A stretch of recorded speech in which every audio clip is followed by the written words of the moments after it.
இன்னைக்கு நம்ம பார்க்க போகிற டிஷ் என்னன்னா கருணக்கிழங்கு புளிக்குழம்பு தாங்க. அது எப்படி செய்யலாம் அப்படிங்கிறத பார்க்கலாம். கருணக்கிழங்கு புளிக்குழம்புக்கு ஒரு பாத்திரத்தை வச்சுட்டு பாத்திரம் நல்லா சூடானோடனே நமக்கு தேவையான நல்லெண்ணெய் ஊற்றிக்கலாம். அந்த நல்லெண்ணெய் நல்லா சூடானோடனே ஒரு ஸ்பூன் கடுகு சேர்த்துக்குவோம். கடுகு நல்லா பொரியட்டும். அதுலேயே உளுந்து நான் போட்டிருக்கனால உளுந்து எக்ஸ்ட்ரா தேவையில்லை. கடுகு உளுந்து ரெண்டும் சேர்த்து ஒரு ஸ்பூன் போட்டுக்கோங்க. கடுகு நல்லா பொரிஞ்சதுக்கு அப்புறமேட்டு வெந்தயம் கொஞ்சம் ஆட் பண்ணிக்கோங்க. வெந்தயம் பொரிஞ்சதுக்கு அப்புறமேட்டு பெருங்காயத்தூள் ஆட் பண்ணிக்கோங்க. நீங்கள் கட்டி பெருங்காயம் சேர்த்துக்கிட்டாலும் நல்லா இருக்கும்.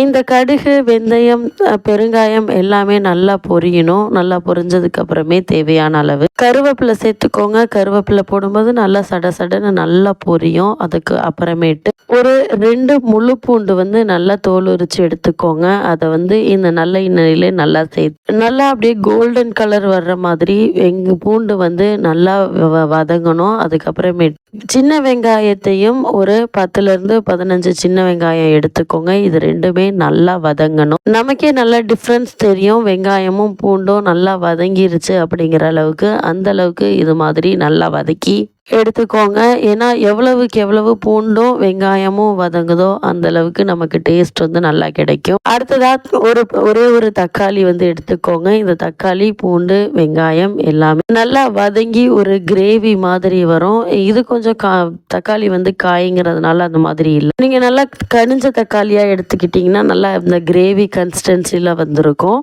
நல்லா தக்காளியுமே நல்லா வதங்கினதுக்கு அப்புறமேட்டு நம்ம வேக வச்சு தோல் உரிச்ச கருணக்கிழங்கு கட் பண்ணி வச்சிருக்கோம். அதை இப்போ நம்ம இந்த வெங்காயம் பூண்டு தக்காளியோட சேர்த்து நல்லா வதக்கிக்கலாம். நல்லா வதங்கிக்கிட்டு இருக்கும் போதே அந்த சைடு ஒரு பெரிய நெல்லிக்காய் சைஸ் புளி எடுத்து ஊற வச்சுக்கோங்க. நல்லா ஊற வச்சு அதை சாறு தனியாக வடிகட்டி வச்சுக்கோங்க. இப்போ இந்த கருணக்கிழங்கு எல்லாமே நல்லா வதங்கினதுக்கு அப்புறமேட்டு நமக்கு தேவையான அளவு கல் உப்பு மஞ்சத்தூள் மிளகாத்தூள். நீங்கள் தனி மிளகாத்தூள் போடுறதீங்க அப்படின்னா கூடவே கொத்தமல்லி தூளும் போட்டுக்கோங்க. இப்போ நாங்கள் வீட்டில் மிளகா கொத்தமல்லி எல்லாம் சேர்த்து அரைச்சி வச்சுருந்த மிளகாத்தூளுங்கிறதுனால நாங்கள் அது மட்டுமே போட்டுக்கிட்டோம்.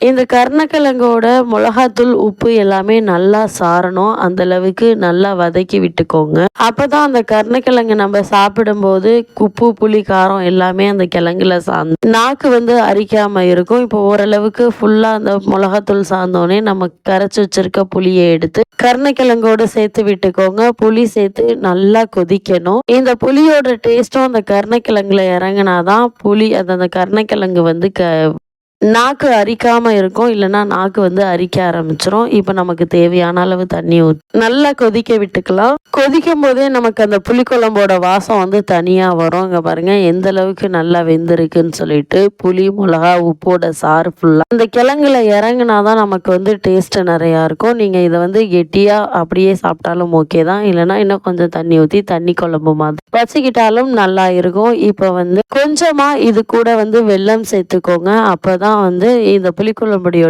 டேஸ்ட் அப்படியே எக்ஸ்ட்ராக்ட் பண்ணி காமிக்கும். டேஸ்ட் ரொம்பவே நல்லா இருக்கும். நீங்க வீட்டில் ட்ரை பண்ணி பார்த்துட்டு எப்படி இருந்துச்சு அப்படிங்கிறத கமெண்ட் பண்ணுங்க. இது மாதிரியான வீடியோஸ்க்கு நம்ம சேனல்ல சப்ஸ்கிரைப் பண்ணிக்கோங்க. அப்படியே அந்த பெல் ஐக்கானையும் கிளிக் பண்ணிக்கோங்க. இப்போ நல்லாவே கொதிச்சு வந்துருச்சு. வீட்டு ஸ்டைல்ல கருணக்கிழங்கு புளிக்குழம்பு ரெடி.